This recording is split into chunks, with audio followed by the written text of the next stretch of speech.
Le monde. Alors, comme disait Joël, bienvenue. On va passer 90 minutes ensemble. Ça va aller très très vite. Je vais vous donner énormément d'informations pratiques, des informations simples. Vous allez voir des petites méthodologies vraiment très faciles à mettre en place. Il faut juste les pratiquer un petit peu. Si vous avez des questions, on va passer à travers. Si vous avez des doutes, si vous avez des peurs, on va en parler aussi. On va voir comment on peut les résoudre ou passer outre. Euh, et première chose à répondre ici, c'est pourquoi moi, pourquoi je vous parle vous, et je vais le dire très simplement. Euh, je suis arrivé au Canada il y a 15 ans de France. J'étais très jeune à l'époque et j'ai tout de suite senti la différence culturelle. J'ai travaillé un petit peu partout au Canada et l'idée maintenant, surtout en tant que recruteur et en tant que recruteur international, je veux partager avec vous toutes les petites choses que j'ai vues, que j'ai expérimentées, qui ont fait la différence. Et encore une fois, ici, c'est un endroit où on peut discuter, où on peut échanger de manière sécuritaire. Donc, toutes vos questions sont les bienvenues. Maintenant que vous avez un recruteur en face de vous, n'ayez pas peur. Posez toutes les questions que vous avez toujours voulu poser. Alors, on va commencer tout de suite avec la culture canadienne. C'est quoi? C'est un petit peu complexe, mais ça reste simple en même temps. Donc, regardons ensemble. On va d'abord faire un tout petit peu d'histoire. Ça va être très rapide, mais une brève introduction du Canada. Vous allez voir, je vous parie que vous allez apprendre des choses là-dessus. Ensuite, on va voir les différences fondamentales. Et ça, c'est quoi? C'est les perceptions. Quelle perception vous avez du Canada? Quelle perception les Canadiens ont peut-être de vous? On va apprendre les nuances ici, les différences fondamentales, mais aussi au niveau du milieu de travail au Canada, les attentes des employeurs, les codes de conversation, hein, comment on entame une conversation avec les Canadiens. Vous allez voir que c'est un petit peu différent de ce qu'on a l'habitude, mais c'est aussi un super outil après pour développer un réseau. Et enfin, les non-dits, les interdits. Et pour ceux qui seront restés jusqu'à la fin, félicitations, il y aura les bons réflexes, les trucs et astuces et des outils. Donc, on commence avec le Canada. Vous êtes arrivé au Nouveau-Brunswick, félicitations, vous êtes arrivé dans un pays un petit peu particulier, dans le sens où administrativement, c'est la même chose que la Belgique, ça veut dire que c'est très compliqué. Politiquement, c'est structuré comme l'Angleterre, et pourtant, juridiquement, c'est la France et l'Angleterre réunies. Donc c'est un système très complexe, mais on va simplifier les choses. Nous avons un roi, Charles III du Canada, et pas d'Angleterre, attention, légalement c'est différent. Ensuite, on a 10 provinces qui sont l'équivalent des États américains, hein. En termes d'autonomie, c'est à peu près la même chose, et des territoires. Nous sommes sur le deuxième plus grand pays au monde et pourtant il y a à peu près le même nombre d'habitants que l'Espagne. Vous ajoutez à ça qu'un cinquième, 20% de la population, ce sont comme vous et moi des migrants de première génération, ça fait un mélange de cultures assez détonnant. À ça, on va aussi dire que le Canada a un passé qui est riche mais complexe, dans le sens où ça fait 25 000 ans qu'il y a une présence humaine, en tout cas, c'est ce qu'on pense, c'est ce que les scientifiques nous disent, il y a une présence humaine depuis 25 000 ans au Canada. Or, l'histoire moderne du Canada, ça a commencé avec la colonisation il y a environ 500 ans. Donc, beaucoup de choses à décortiquer ici, mais ce qu'il faut comprendre, et je vais réussir à articuler ce soir, c'est que finalement, tout ça, ça a créé la société d'aujourd'hui qui est une société communautaire. Et on va voir pourquoi c'est important juste après. Cette société donc est multiculturelle, elle est en développement constant et il y a une rivalité qui existe à deux niveaux. Au niveau national, vous allez avoir les anglophones et comme je le disais pour ceux qui se sont connectés assez tôt, il y a les anglophones et le Québec. Pourquoi je dis ça? Tout simplement parce que vous avez une sorte de rivalité entre les provinces anglophones et le Québec, qui est une province francophone. Le New Brunswick a cette particularité d'être la seule province à être officiellement bilingue. Et là aussi, c'est une province qui est assez unique parce qu'elle est très petite, mais en même temps, elle est relativement dynamique maintenant. On voit qu'il y a des petits changements qui se font qui sont assez intéressants. Et enfin, il y a une rivalité aussi avec les États-Unis parce que le Canada a besoin des États-Unis, mais en même temps, elle ne veut pas trop dépendre. Donc, c'est une petite question compliquée ici. Maintenant que je vous ai fait cette introduction, passons aux choses un peu plus sérieuses. Les différences fondamentales. Qu'est-ce que c'est ça? Eh bien, vous vous êtes peut-être dit, au moment où vous avez fait votre projet d'aller au Canada, vous dites, tiens, le Canada, ça a l'air super sympa, les gens ont l'air polis et respectueux, ils ont l'air même peut-être chaleureux et accueillants. En tout cas, ils ont l'air à l'écoute, ils ont l'air patients et ils sont consensuels. Ils cherchent le compromis. Ça, je vous le dis tout de suite, c'est une perception, c'est-à-dire c'est une façon de voir les choses. Comme peut-être vous allez percevoir les Français majoritairement comme arrogants et froids, eh bien vous allez peut-être voir les Canadiens de cette façon-là. Ici, vous allez le voir pendant toute la durée de notre échange, je vais parler de différentes choses de manière générique. Peut-être que vous allez tomber sur des Canadiens et des Canadiennes qui ne sont pas gentils avec vous, ça peut arriver, mais la plupart du temps, et je pense que Joël pourra aussi pourra vous le dire, les gens sont très accueillants, il n'y a pas de problème. Euh, donc, comme je vous le dis, ça, c'est une perception. Dans la réalité, les Canadiens et les Canadiennes trouvent que la confrontation, sous quelque forme que ce soit, c'est considéré comme étant rude. Ça n'est pas poli, ça n'est pas acceptable dans la société canadienne. Et ça veut dire quoi? Ça veut dire que nous, francophones non canadiens à la base, si on aime les débats, on aime argumenter, on aime peut-être la philosophie, eh bien, ça peut être perçu comme une façon de se confronter à quelqu'un, donc c'est perçu comme étant mal poli. Ou même d'exprimer ses émotions un petit peu trop fort, là aussi, c'est pas bon. Donc, il faut faire attention à ça. Il y a une notion ici, il y a une notion de respect qui est différente de ce qu'on peut avoir dans d'autres pays. Au Canada, vous allez le voir, il y a des conventions sociales qui sont vraiment axées sur l'égalité. On essaye de mettre tout le monde au même niveau dans une conversation et on essaye de mettre tout le monde à l'aise. Vous allez voir, ça prend un petit peu de temps. Ça peut être perçu, et ça je le sais parce qu'en Europe, on a souvent cette perception, on dit, ah tiens, les Nord-Américains, les Américains et les Canadiens, c'est des hypocrites, parce qu'ils sont tout le temps là à sourire, mais ils nous disent bonjour, ils sourient, on a l'impression que c'est devenu des amis, puis après, pouf, ils ont disparu. Alors qu'en fait, ça c'est une perception culturelle. Au Canada, on apprend aux gens, on leur dit, dès leur plus jeune âge, quand tu vois quelqu'un que tu ne connais pas, dis-lui bonjour et demande-lui comment ça va et fais un sourire. Parce que c'est une éducation. Pour les Canadiens, quelqu'un qui arrive de France, qui est là, qui fait oui, bonjour, et qui dit rien d'autre, c'est perçu comme froid, limite confrontationnel. Donc c'est ça ici, il faut faire la différence. Vous l'aurez remarqué, je vais parler pas mal de la France parce que c'est, je pense, un point qui est assez reconnaissable et facile à identifier culturellement pour tout le monde. Si ça n'est pas le cas ou si vous n'êtes pas à l'aise avec ça, n'hésitez pas à le mettre dans le chat, il me fera plaisir d'utiliser aussi d'autres exemples.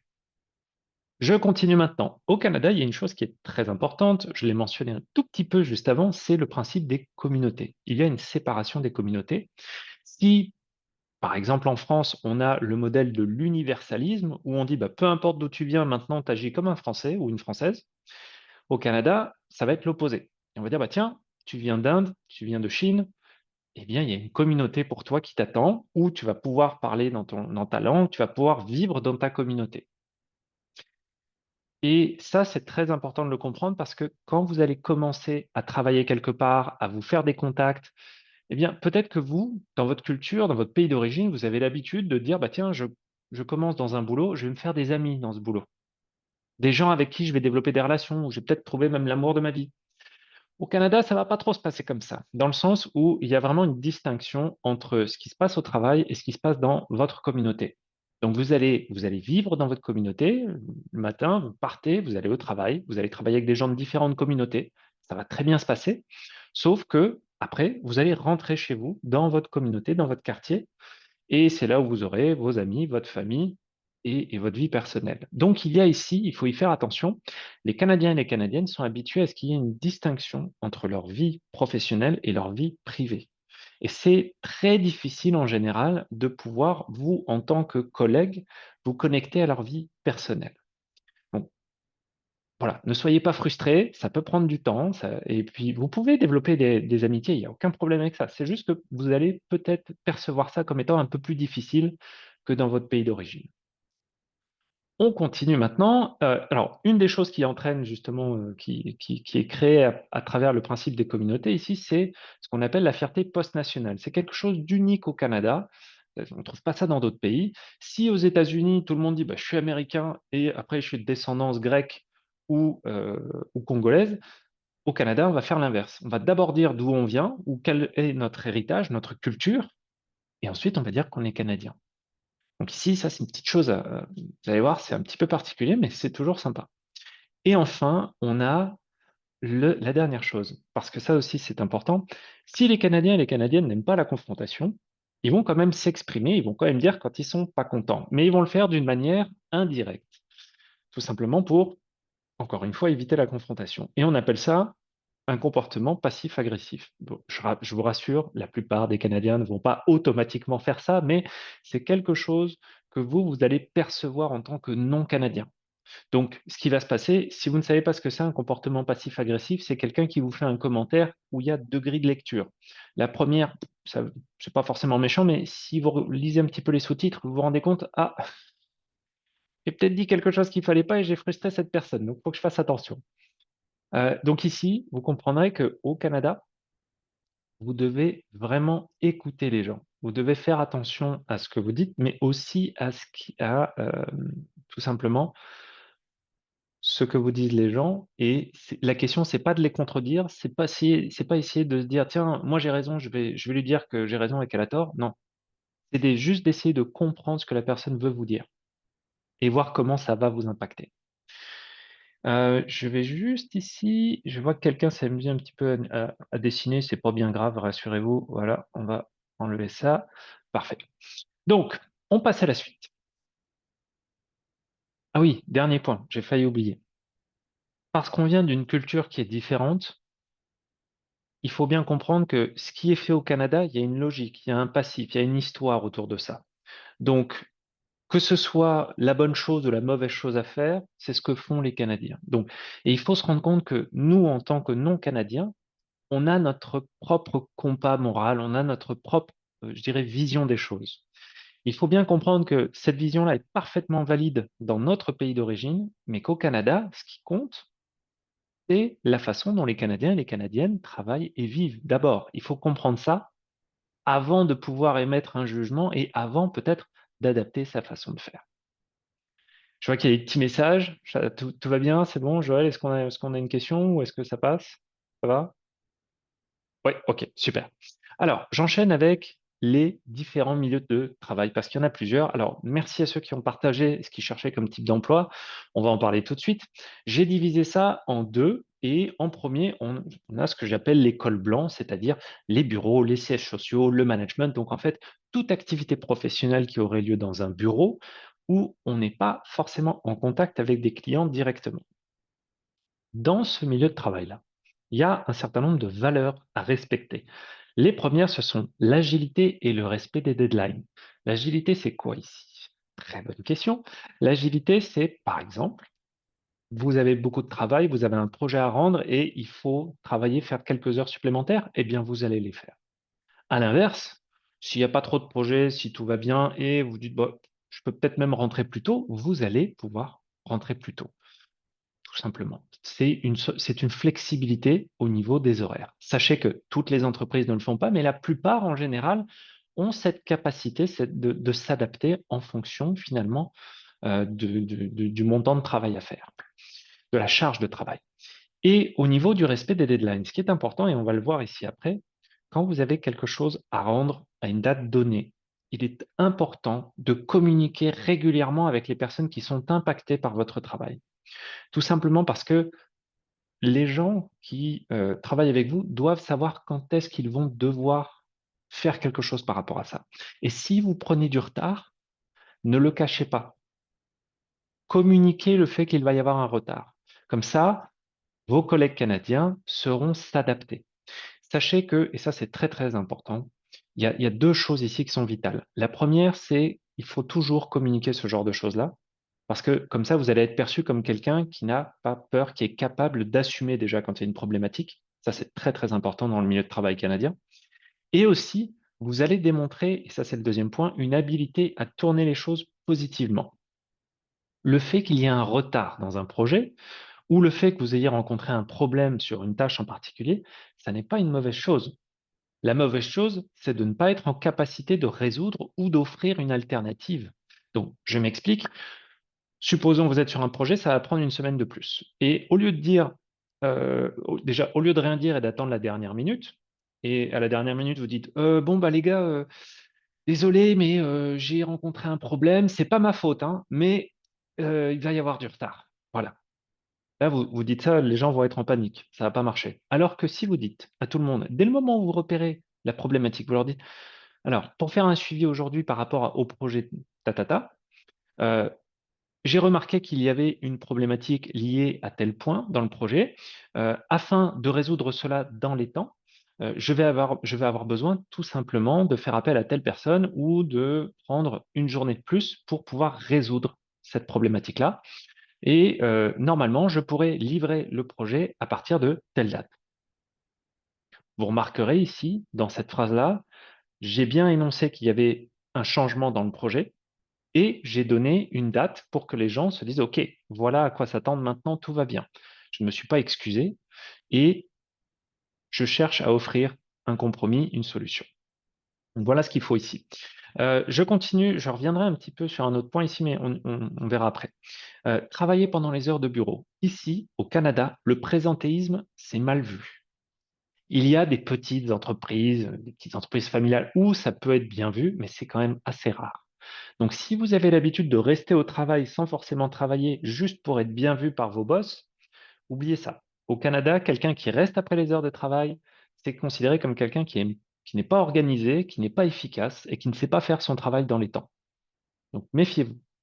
Et si jamais vous avez trop de travail et vous n'arrivez pas justement à travailler dans les temps, dans ce cas-là, demandez de l'aide à votre manager, expliquez-lui la situation, demandez à savoir comment vous pouvez vous améliorer ou être plus rapide ou tout simplement répartir la charge de travail d'une manière différente ou avec quelqu'un d'autre.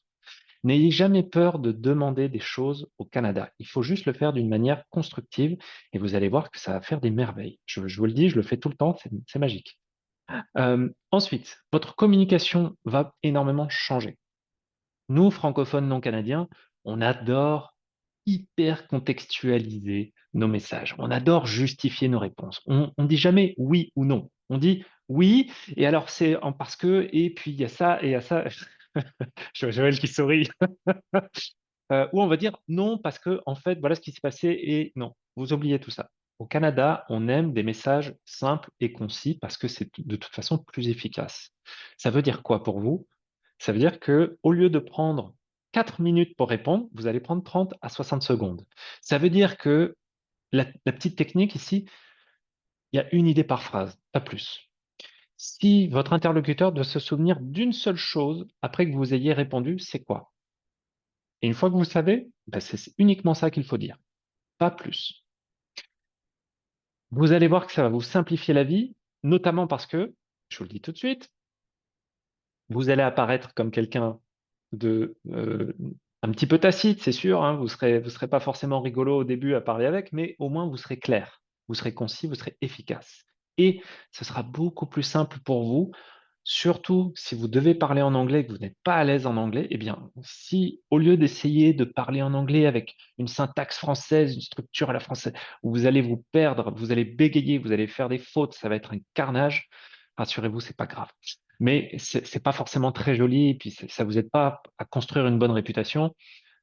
Parlez d'une manière, avec des phrases les plus simples possibles. Et vous allez voir que ça va tout de suite améliorer la communication avec les gens. Et vous allez avoir moins de maux de tête à la fin de la journée, je vous le garantis. Autre point qui sont importants ici, il faut être dynamique et constructif. Dynamique, ça veut dire quoi? Bien, comme je vous l'ai dit au début, les Canadiens, ils aiment être positifs. Ils aiment montrer qu'ils ont de l'énergie parce que les Canadiens, ils n'ont pas vraiment l'habitude qu'on parle comme ça, d'une manière assez monotone. Le fait de cacher ses émotions, c'est pas forcément quelque chose qu'ils apprécient. Et voilà, en fait, c'est quand même assez important de montrer qu'on est engagé. Donc, vous l'aurez compris, là, quand je parle comme un Français, pas forcément top. L'idée, c'est vraiment de montrer que vous êtes là, que vous êtes investi. Oui, ça prend un peu d'habitude, mais vous allez voir, ça change les choses. Et surtout, il faut être constructif, c'est-à-dire qu'il faut aller chercher l'opportunité à chaque fois. Dans la problématique, dans la conversation, aller chercher les choses qui sont positives et qu'il faut remarquer, pas la critique. Les Canadiens et les Canadiennes en général n'aiment pas les critiques négatives. Ça les met mal à l'aise parce que ça rentre dans la catégorie de la confrontation. Et puis franchement, les gens n'aiment pas, les Canadiens et les Canadiennes, puis je les comprends, ils n'aiment pas les gens qui se plaignent constamment. Vous allez être perçu comme quelqu'un qui se plaint constamment. Je ne sais pas si vous aimez ça, moi j'aime pas ça non plus. Je préfère être avec des gens qui vont chercher le positif parce que même nous, en tant que nouveaux arrivants, alors moi, ça fait un bout de temps, mais pour vous, allez chercher le positif. Il y a plein d'études sociologiques qui montrent que votre cerveau, en fait, quand vous l'habituez à une certaine logique, eh bien, il va continuer comme ça. Et quand on change de pays, on est beaucoup plus fragile psychologiquement. Donc, c'est important d'aller chercher les opportunités, les choses qui vont vous permettre de rebondir, qui vont vous permettre de grandir et de vous renforcer psychologiquement, plutôt que tout le temps dans la critique, l'analyse négative. Voilà, ça ne va pas vous aider du tout. Au contraire, ça va vous enfoncer. Donc, faites bien attention à ça. Je digresse. Je pars un peu à côté, mais c'est important de comprendre ça. Le respect de l'éthique et de la hiérarchie informelle. Au Canada, il est important de comprendre qu'on tutoie. On ne dit pas monsieur le directeur, madame la présidente ou monsieur le manager. Vous oubliez ces titres-là. Être formel au Canada, c'est un repoussoir. C'est quelque chose de négatif parce que ça crée une distance entre les gens.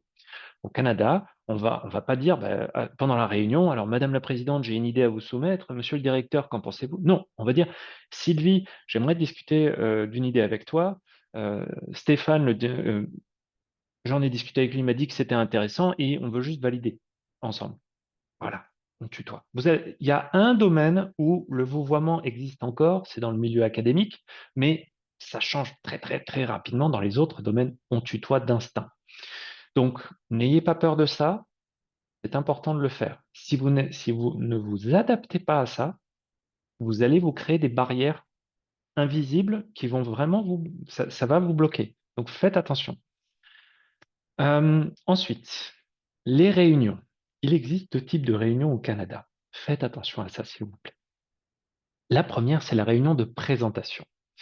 La réunion de présentation, comme son nom l'indique, on va vous présenter quelque chose. Le seul objectif de la réunion, c'est de savoir si oui ou non vous avez compris ce qu'on vous présente. C'est tout. Donc, toutes les questions que vous pouvez poser, c'est pour savoir si vous avez bien compris. C'est tout. Il n'y a pas à remettre en question ce qu'on vous montre, il n'y a pas à critiquer, vous oubliez tout ça, hein. On se rappelle ici, il y a une nécessité de non-confrontation dans ce genre de réunion-là. L'idée, c'est juste de comprendre ce qui se passe. Pour les autres réunions, c'est les réunions de travail. Vous avez une problématique à régler, vous avez un projet qu'il faut lancer, vous avez une idée de marketing, peu importe. Là, vous allez être avec vos collègues et vous allez réfléchir. Vous allez brainstormer, vous allez essayer d'avoir des idées, de voir comment ça peut s'imbriquer.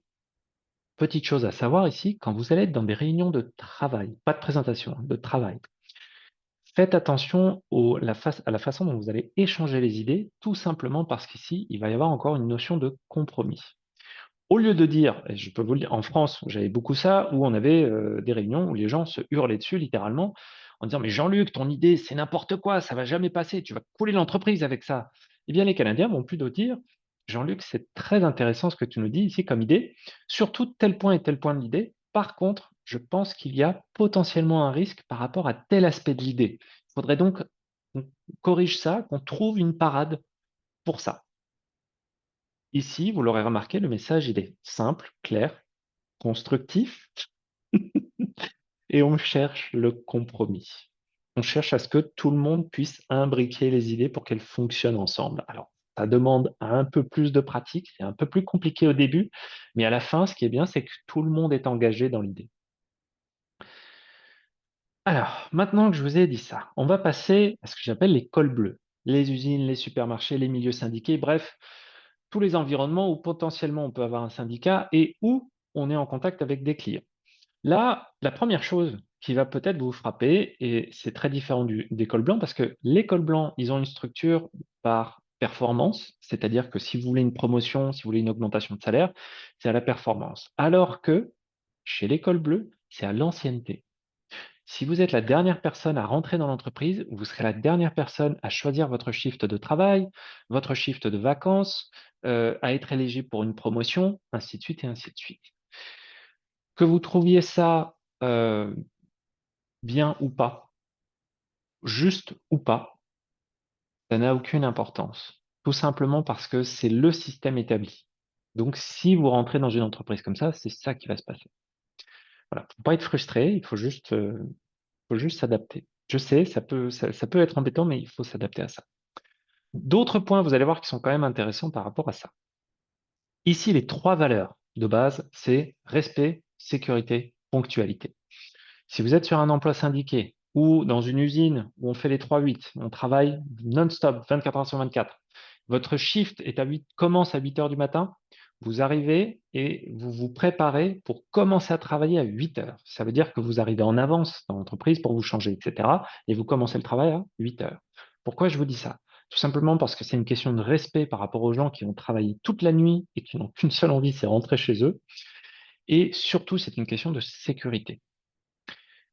Si vous êtes en retard, eh bien, les gens qui ont travaillé toute la nuit vont devoir travailler un petit peu plus, et ça les met en danger, un danger supplémentaire pour eux, parce que statistiquement, ils auront plus de chances d'avoir un accident au travail. Vous ne voulez pas blesser des gens, évidemment, vous n'êtes pas à la base responsable de ça, mais ça peut être une prolongation de votre retard au travail. Donc, faites attention à ça. Dans ces entreprises-là, il faut aussi comprendre que si chez les cols blancs, bah, on ne sait pas forcément à qui demander quoi, donc on y va un petit peu au petit bonheur la chance. Chez les cols bleus, il y a un interlocuteur pour chaque aspect de votre travail.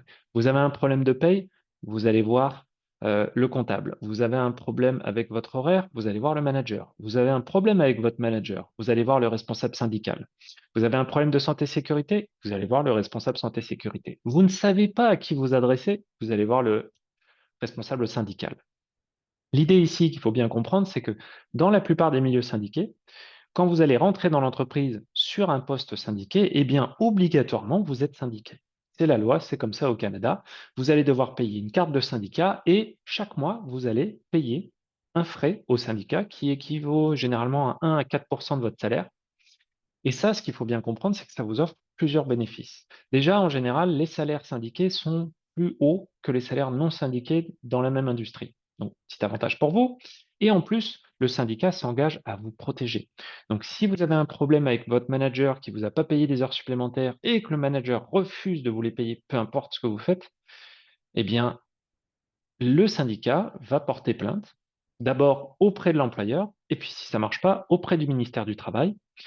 Et là, tous les frais de justice, d'avocat, parce que ça coûte très cher quand même de passer devant un arbitre du travail au Canada, hein, en général c'est 5 à 20 000 dollars la journée, vous n'aurez rien à payer. C'est le syndicat qui va prendre en charge.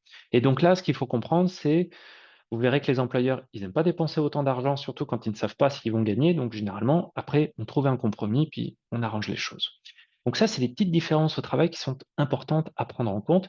Si vous avez des commentaires là-dessus, s'il y a des choses que vous n'avez pas compris, peu importe, n'hésitez pas à le mettre dans le chat ou à lever la main.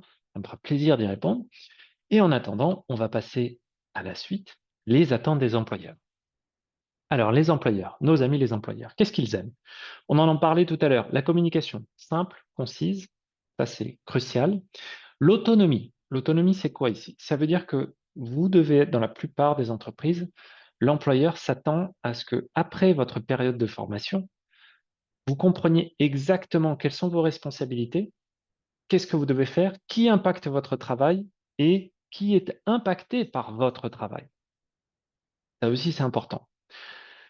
L'autonomie, c'est être capable de dire je peux livrer mon travail dans les temps et à quel moment vous n'êtes plus en capacité de le faire aussi. L'autre point ici, ça va être le travail d'équipe. Travailler, alors, dans beaucoup de cultures, on va voir des différences. Notamment parce que si on prend l'exemple du Japon, au Japon, c'est le groupe d'abord, l'individu ensuite, au travail.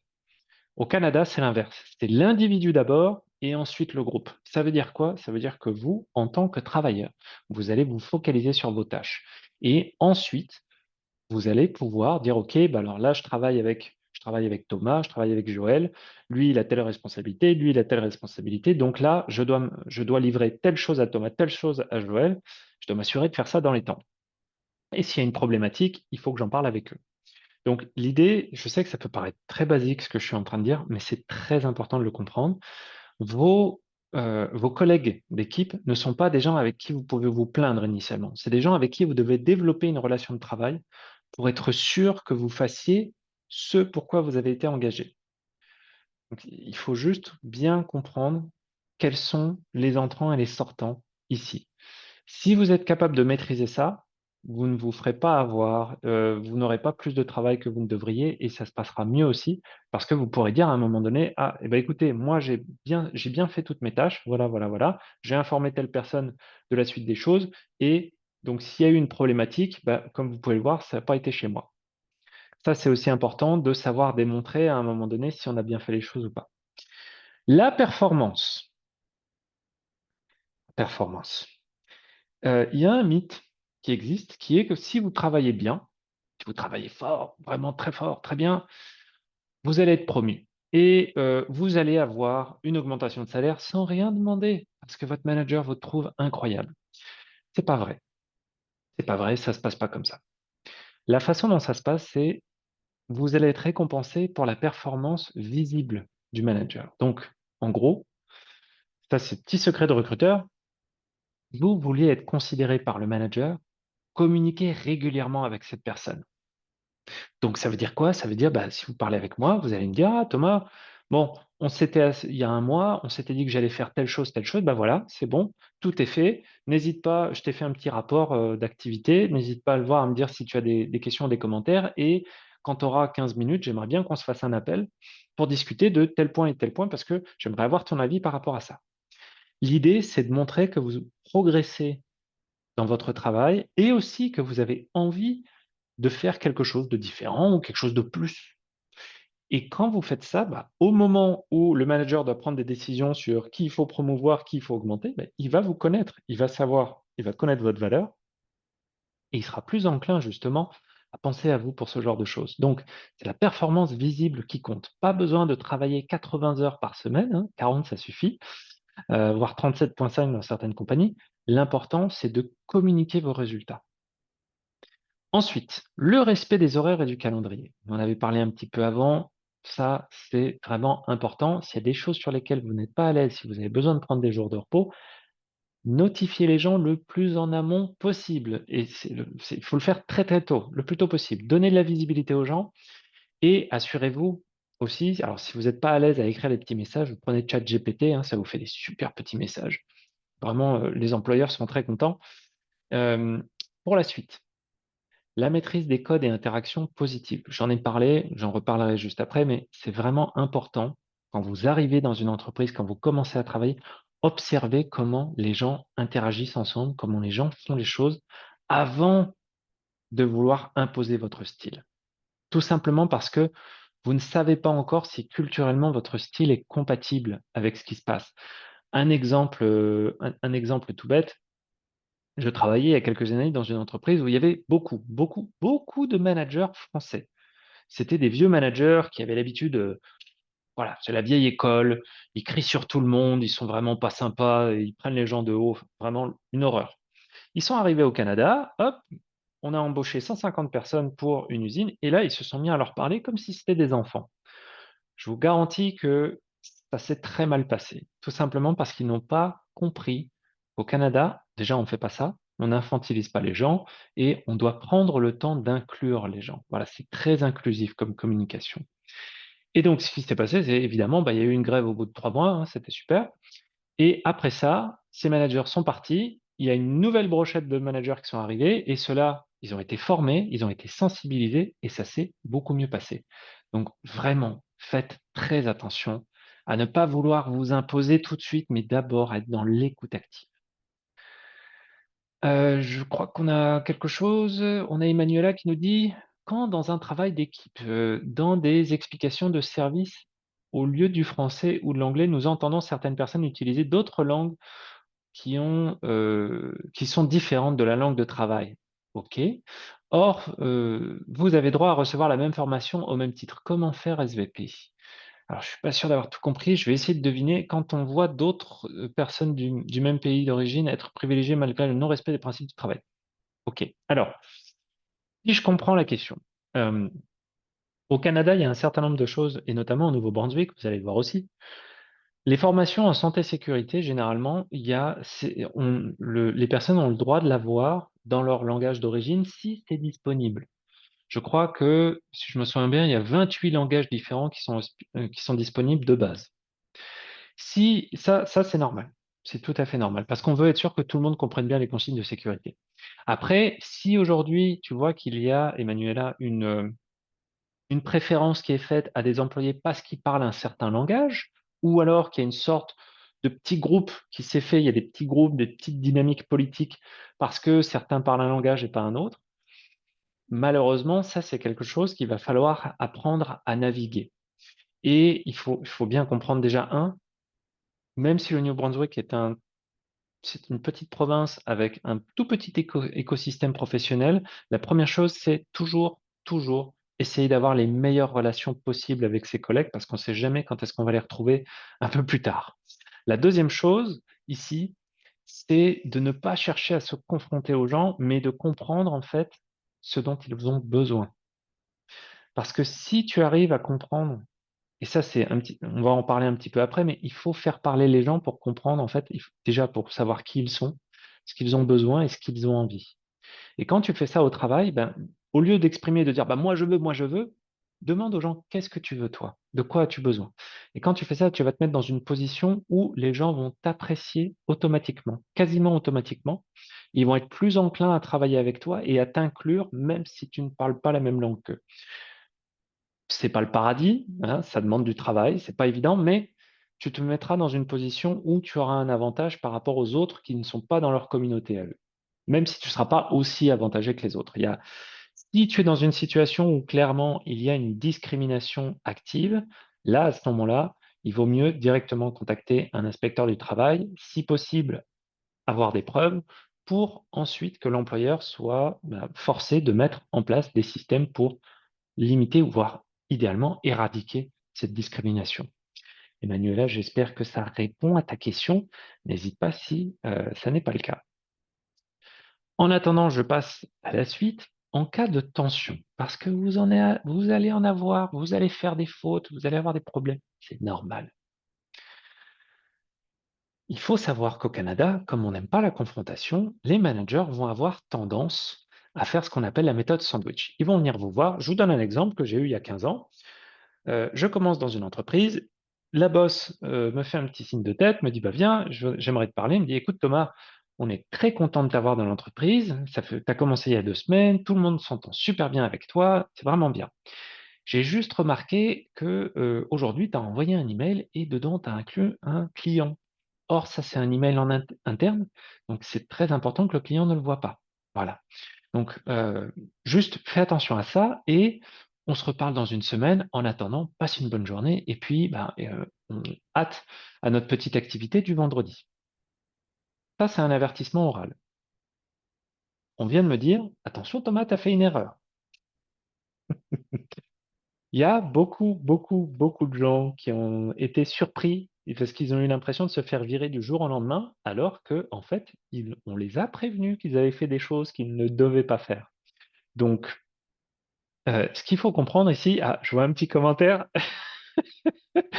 Jérôme, j'aime bien le commentaire parce que, en fait, pour nous, francophones non canadiens, on prend ça comme quelque chose d'infantilisant, peut-être parce qu'on se dit, bah, si tu as quelque chose de négatif à me dire, dis-le moi, tout simplement. Et puis je vais m'adapter. Sauf qu'au Canada, on se le rappelle, la confrontation, ça passe pas. Donc, ils ont développé culturellement cette approche-là.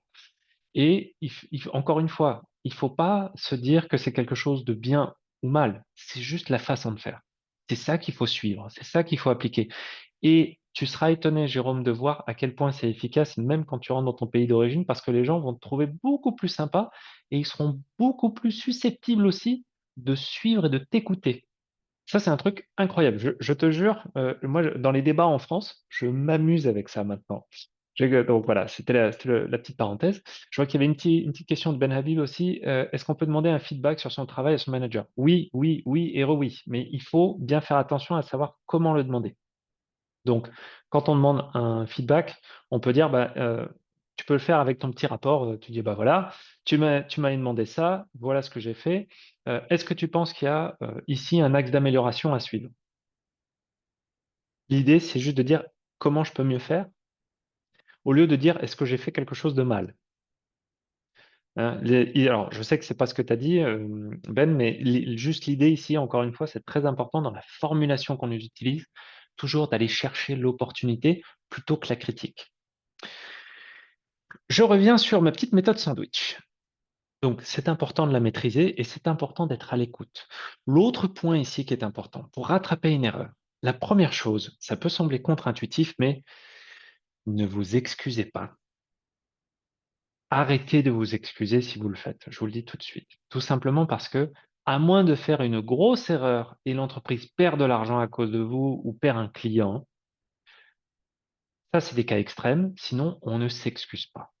Les Canadiens, vous le remarquerez, ils utilisent le mot je m'excuse mais ou I'm sorry but, mais ils ne le disent pas pour s'excuser. Généralement, ils le disent pour faire un point.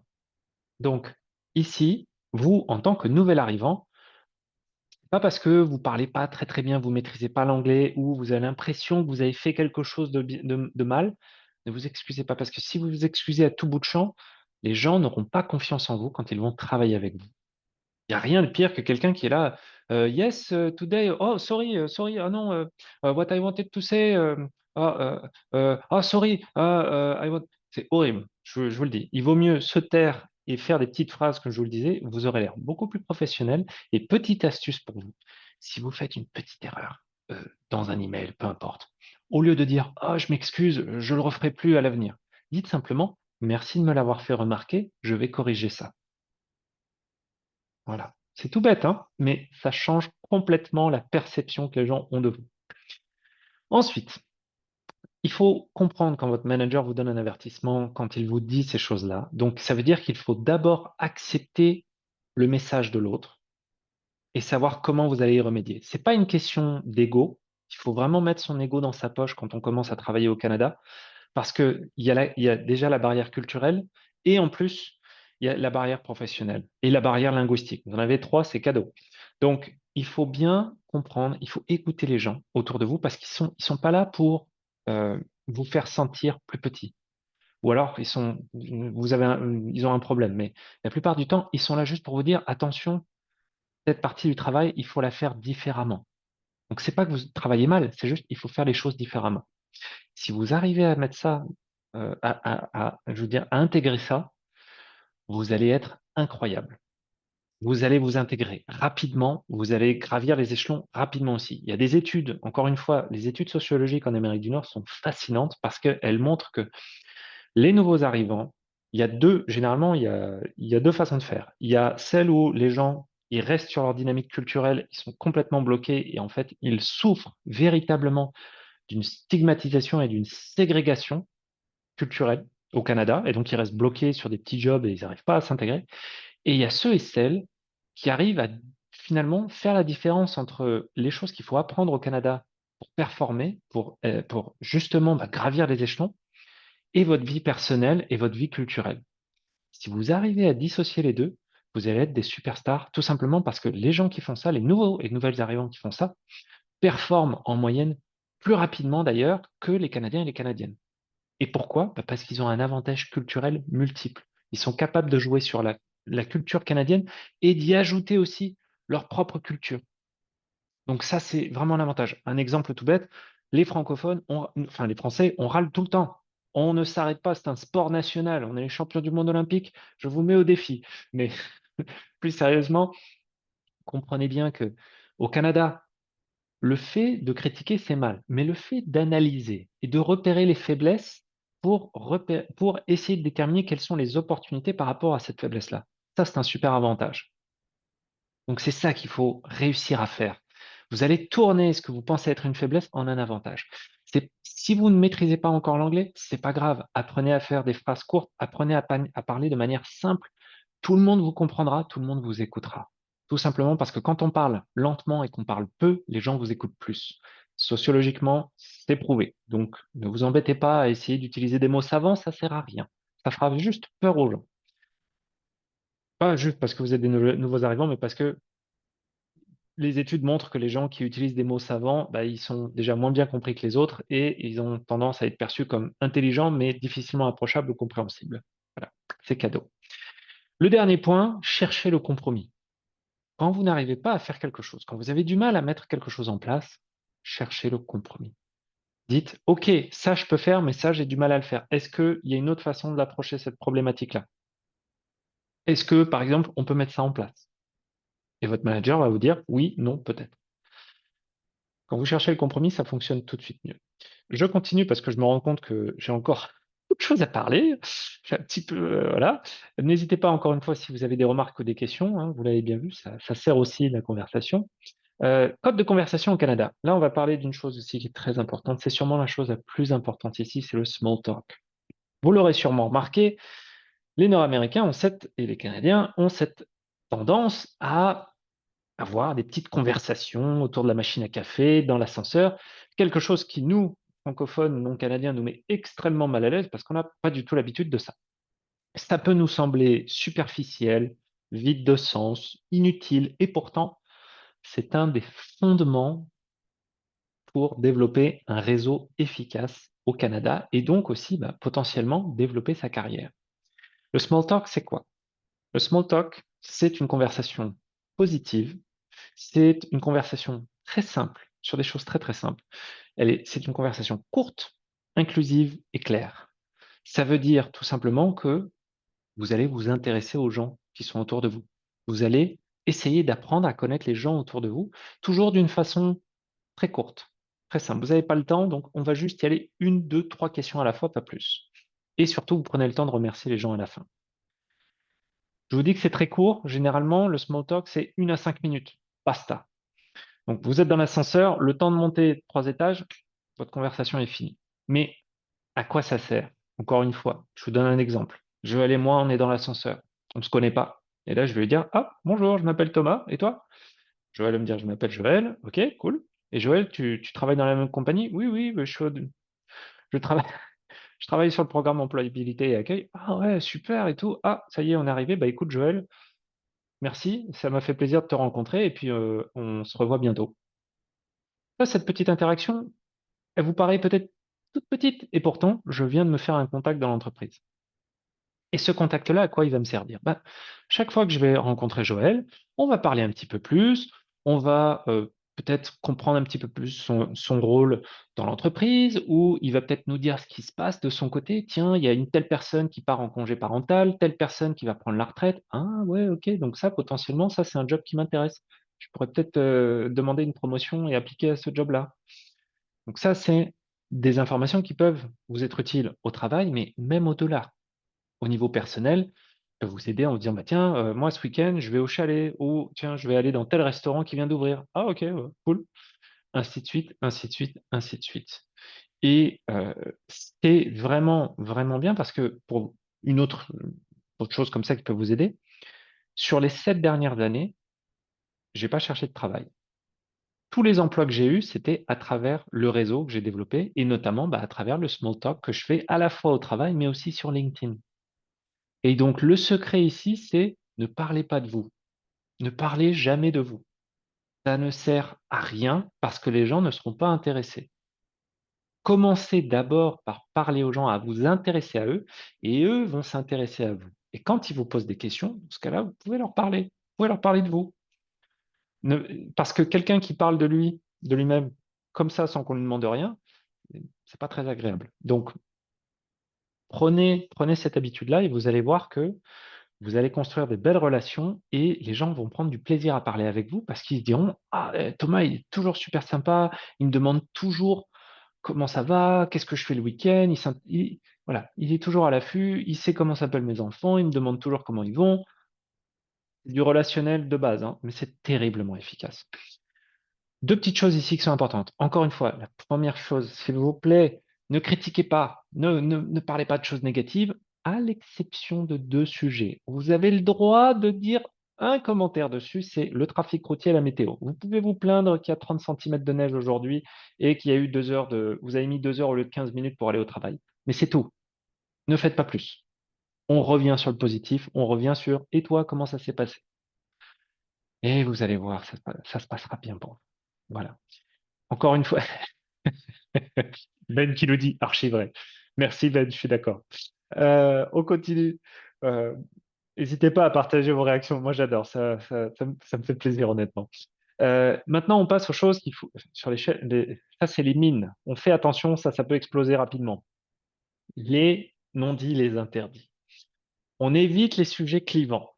La religion, la philosophie, la politique, on évite, s'il vous plaît. Tout ce qui peut créer une confrontation, n'en parlez pas. En tout cas, pendant les 6 premiers mois dans votre travail, évitez ça, s'il vous plaît. Parce que quand vous commencez, personne ne vous connaît, vous avez zéro crédibilité professionnelle.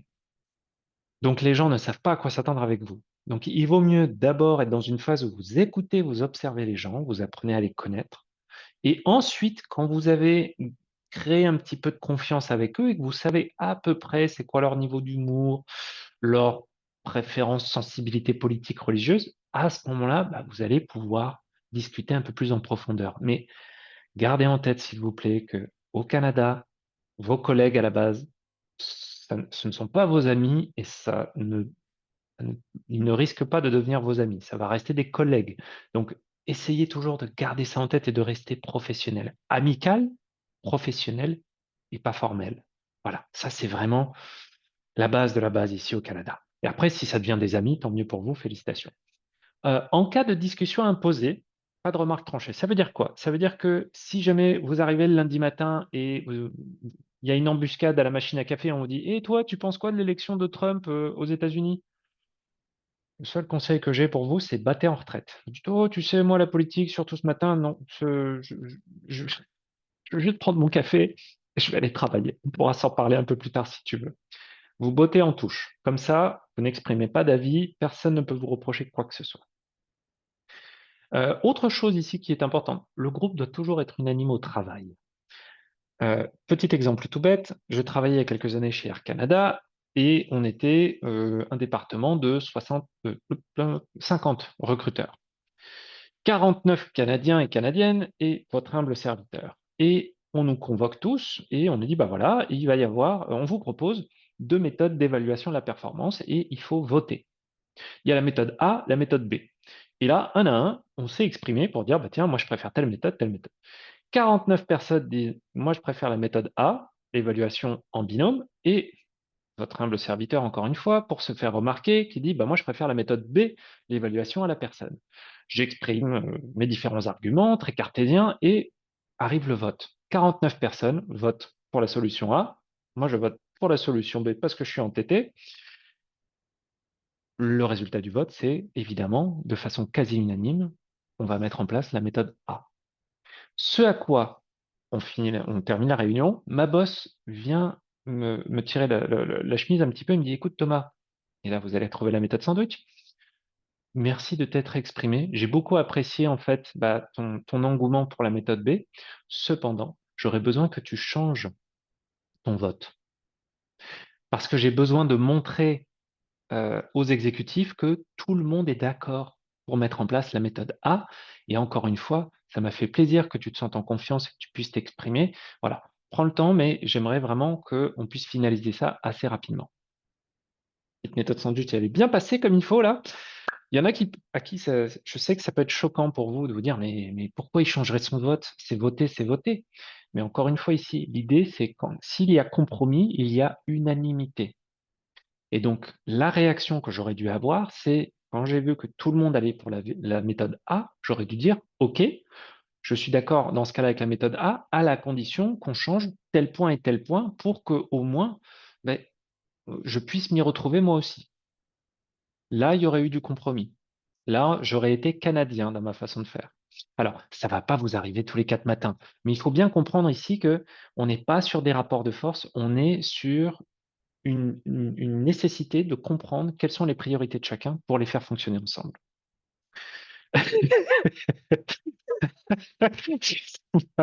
Jérôme qui le dit, c'est difficile. Oui, mais ça va te donner. Alors, parce que c'est différent, parce que on n'a jamais eu vraiment l'habitude de le faire et que bah, tout d'un coup, on a l'obligation de le faire. C'est vrai que c'est difficile au début, mais ça va te donner un super avantage quand tu vas voyager, parce que tu vas être capable après d'avoir ce réflexe de penser où tu vas pas te dire, il faut que j'impose ma façon de penser, parce que c'est comme ça qu'on fait chez nous. Non, tu vas te dire, OK, qu'est-ce que la personne en face de moi, elle veut? Est-ce que ça fonctionne avec ce que j'ai envie de faire? Peut-être, mais il faut légèrement l'adapter. Et tu vas voir que ça va te faciliter la vie de développer cette compétence-là. Ça va être littéralement, c'est magique, hein. Ça prend du temps, mais ça fonctionne bien. Voilà.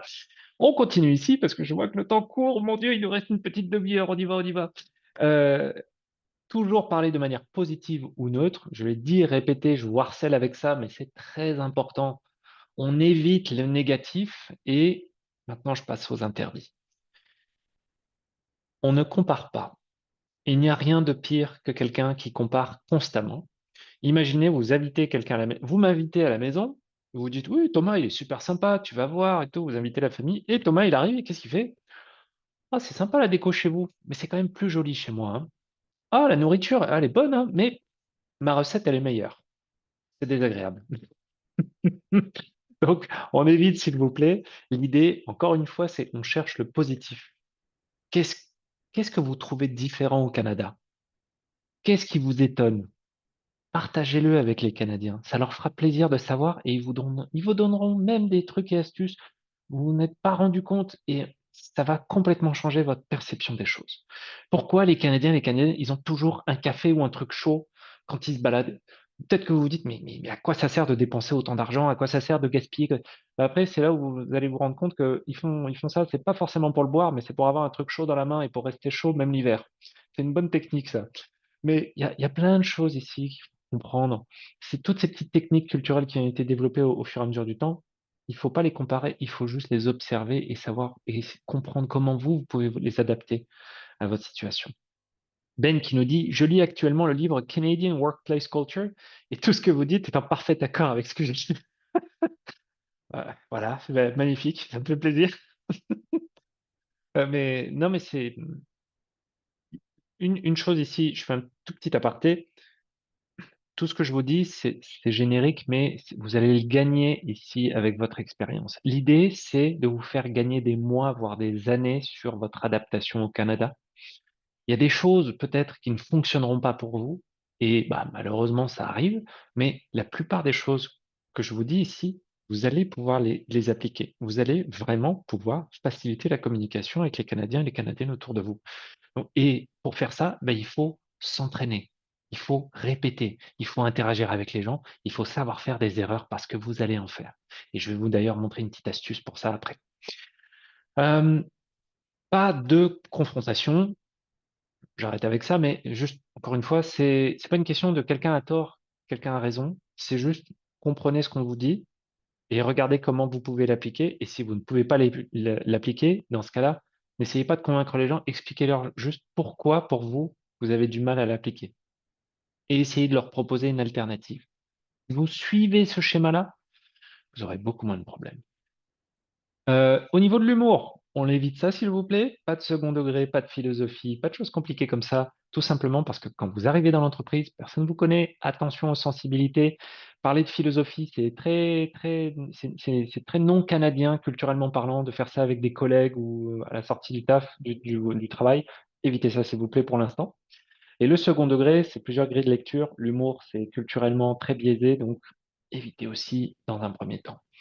Aucune remarque pouvant créer la polarisation, s'il vous plaît, hein, religion, politique, peu importe, on évite, et pas de commentaires sur le physique. Ça, c'est très important aussi. Au Canada, le principe et la définition même du harcèlement moral et du harcèlement sexuel est, je dirais, très, je vais pas dire vague, mais très large. Donc, ma petite règle ici de base, c'est tout ce qui touche la peau, on n'en parle pas. Une robe, un pantalon, un t-shirt, un corset, peu importe, on n'en parle pas. Un sac, on peut en parler. Une cravate, on peut en parler. Pas de problème. Le reste, s'il vous plaît, on évite. Pas de romance. La romance, l'art subtil et délicat de la séduction, c'est quelque chose de très culturel aussi, hein. Chaque pays a sa façon de draguer, de la romance. Évitez, s'il vous plaît, parce que là aussi, vous pourriez vous retrouver face à des responsables de ressources humaines qui vont faire une enquête pour harcèlement sexuel. C'est pas forcément ce qu'il y a de mieux. Voilà, maintenant qu'on a parlé des petites choses négatives, on va rajouter un petit peu parce que sinon c'est pas rigolo. En cas de problème, comment on fait? Vous avez mis les pieds dans le plat, vous avez fait une belle bourde, une belle erreur. Qu'est-ce qui se passe? Il faut comprendre le langage corporel des Canadiens et des Canadiennes. Je vous disais au tout début, et je l'ai répété à chaque fois, les Canadiens, qu'est-ce qu'ils font au début? Ils vous voient arriver, ils font: «Bonjour, comment ça va?» avec un grand sourire et puis généralement, ils vont essayer toujours d'avoir un petit ton léger et de parler avec un sourire et si vous faites une bourde, bah, généralement, la plupart des gens, attention, c'est une généralité, si vous dites quelque chose qui les met même mal à l'aise, vous allez les voir, ils vont plus sourire. Généralement, ils vont se tendre un petit peu nerveusement, ils vont croiser les bras ou ils vont même ils vont avoir tendance à plus vraiment vous regarder et peut-être à essayer de s'échapper. C'est pas évident au début de repérer ces petits signes, mais très rapidement, vous allez prendre le réflexe. Dans ce cas-là, il faut désescalader la situation et on va faire ça avec 2 choses. La première, c'est si vous repérez ça, dites-le tout de suite et dites-le: «Ah, j'ai l'impression que j'ai dit quelque chose qui t'a mis mal à l'aise, ça n'était pas mon intention». Vous le remarquerez, je ne me suis pas excusé parce que j'ai pas fait quelque chose de mal. J'ai simplement expliqué que je ne voulais pas mettre mal à l'aise la personne. Et la deuxième chose à faire, c'est de changer de sujet. Changer de sujet, parler d'un truc léger, d'un truc positif, tout simplement parce que la première impression, elle est importante, mais la dernière impression, elle est tout aussi importante. Si, j'ai une conversation avec Joël et que je finis sur quelque chose de pas top et il ressort de la conversation, il est pas à l'aise et ben, peut-être qu'avec ses collègues, il va dire: «Thomas, ouais, il a l'air sympa, mais, il a quand même un caractère». Ouais, alors que si je mets mal à l'aise Joël, mais que je lui dis: «Écoute, c'était pas mon intention et tu sais quoi? Parlons de ça juste un moment, juste pour finir la conversation, et on finit sur un truc positif», bah, il va peut-être dire: «Thomas, oui, il est sympa, il a des opinions un peu fortes, mais non, je pense qu'on peut bien travailler ensemble» et c'est ça, en fait, la différence. C'est juste de montrer que, tout se passe bien, ça peut arriver de mettre les pieds dans le tapis, mais ne finissez pas sur quelque chose de négatif et vous allez sûrement me dire: «Thomas, tu es bien gentil, mais comment on fait ça?» Rassurez-vous, je vous ai mis des petites questions brise-glace pour rebondir aussi, hein, pour faire connaissance avec les gens, mais aussi pour être capable, de corriger le tir si jamais ça passe pas. On continue les réflexes et astuces. On est sur la fin, on va avoir 20 bonnes minutes pour discuter ensemble, donc préparez vos questions, ça va me faire plaisir d'y répondre. Les bons réflexes, le recul instantané. Vous avez sûrement dû entendre, heu, peut-être avant, peut-être pas, mais je vous le dis tout de suite, il y a une expression en France que j'aime beaucoup, c'est: «Tourne ta langue 7 fois dans ta bouche avant de parler» et ça veut dire quoi? Ça veut dire tout simplement, avant de dire quelque chose, réfléchis à savoir si les gens qui sont en face de toi ont vraiment intérêt à l'entendre et vous allez voir que les 6 premiers mois, bah, non, vous n'avez vraiment pas beaucoup de choses à partager avec eux. C'est plutôt eux qui ont des choses à partager avec vous. Donc apprenez à avoir cette distance-là parce que parfois on est dans une conversation et tout le monde dit: «Waouh, moi j'ai fait ça ce week-end et toi tu as fait quoi? Ah waouh, tu as fait ça, c'est super. Ah bah moi je vais vous dire moi aussi ce que j'ai fait. Moi j'ai fait ça». Ne faites pas ça. Parce que si vous faites ça, vous allez mettre les pieds dans le plat. Il vaut mieux poser des questions aux gens, dire: «Ah, tu as fait ça? Ah ouais, et alors, qu'est-ce qui s'est passé? C'est dans quel coin?» Intéressez-vous aux autres et les autres s'intéresseront à vous. Donc on revient sur cet aspect de si les gens me posent une question, je réponds. Mais je ne leur jette pas à la figure des trucs pour me faire sentir un petit peu mieux, pour mousser mon ego. On oublie ça et vous verrez que vous allez avoir une super réputation, les gens vont vraiment vous apprécier. Prise de parole minimale, parlez peu, parlez bien, parlez simplement. C'est tout. Habituez-vous au début, c'est pas évident, apprenez à vous chronométrer. Mettez-vous un chronomètre, dites: «OK, toutes les réponses en moins de 30 secondes». C'est pas évident au début, hein, mais après, vous allez être super. Si les gens ont besoin de plus d'informations, ils vont vous les demander. Concentrez-vous vraiment sur le plus important, le cœur de la réponse. Si vous le pouvez, essayez d'avoir un mentor. Parce que ça, c'est encore mieux. Un mentor, c'est pas forcément quelqu'un qui est au-dessus de vous, c'est quelqu'un qui va être dans l'entreprise. Il peut être au même niveau de vous ou il peut être au-dessus de vous, mais pas forcément donc directement au-dessus de vous. C'est quelqu'un qui va vous aider à naviguer l'entreprise, quelqu'un qui va vous donner des informations utiles pour vous permettre d'évoluer. Mais comprenez bien que ça va dans les 2 sens. Le mentor aussi, il peut vous demander des choses. Donc comprenez que vous pouvez pas juste demander la lune au mentor. Ça va pas lui faire plaisir parce qu'il fait ça gratuitement. Donc on va dire, voilà, gérez vos priorités et vos besoins. Je vous l'ai dit, répété sous différentes formes, mais je vais le dire une dernière fois, un sourire, une parole simple, diplomate et précise, ça vous construit une super réputation. Toujours savoir formuler aussi sa remarque de manière constructive parce que comme ça, au moins, les gens apprécieront d'interagir avec vous. Et enfin, quelques petits outils. Ici, je vous en ai mis. Glassdoor, c'est super pour avoir un petit peu des indications sur ce qui se passe chez chaque employeur, parce que les employés partagent des petits commentaires. Ça peut vous dire aussi qu'est-ce qui se passe en termes de compensation, en termes de salaire, combien vous pouvez toucher par poste. Euh, si vous êtes un petit peu à l'aise en anglais et vous voulez apprendre à parler d'une manière corporative et comprendre comment il faut se comporter, notamment chez les cols blancs, je vous mets ici une liste, je vais vous mettre ça dans le chat, une liste d'influenceurs qui sont vraiment super, anglophones, qui vraiment vont vous montrer comment il faut faire. Donc, je les apprécie beaucoup. DeepL, ça c'est vous pouvez l'utiliser pour la traduction. Voilà, ça marche très très bien et c'est gratuit. Si jamais vos collègues vous parlent de hockey, ou d'une émission de télé que vous ne connaissez pas, ce sont des références culturelles propres au Canada, allez sur Wikipédia et vous allez apprendre plein de belles choses comme ça rapidement. Et dernière chose, je vous l'avais promis, un petit site avec 70 questions brise-glace au travail pour le small talk, la petite conversation. Donc n'hésitez pas à l'utiliser aussi, ça vous aidera dans votre développement. Je crois qu'on est bon. Oui, magnifique.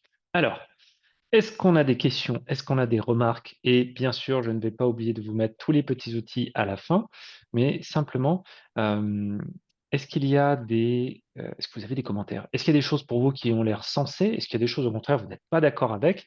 Vous savez quoi? C'est parfaitement naturel. N'hésitez pas à vous exprimer et on pourra en parler ensemble. Ou s'il y a même des situations où vous dites, peut-être que j'aurais pu agir d'une autre façon, on peut en discuter ensemble. Et merci Thomas, je vais arrêter officiellement l'enregistrement pour que les participants peuvent engager autant qu'ils veulent.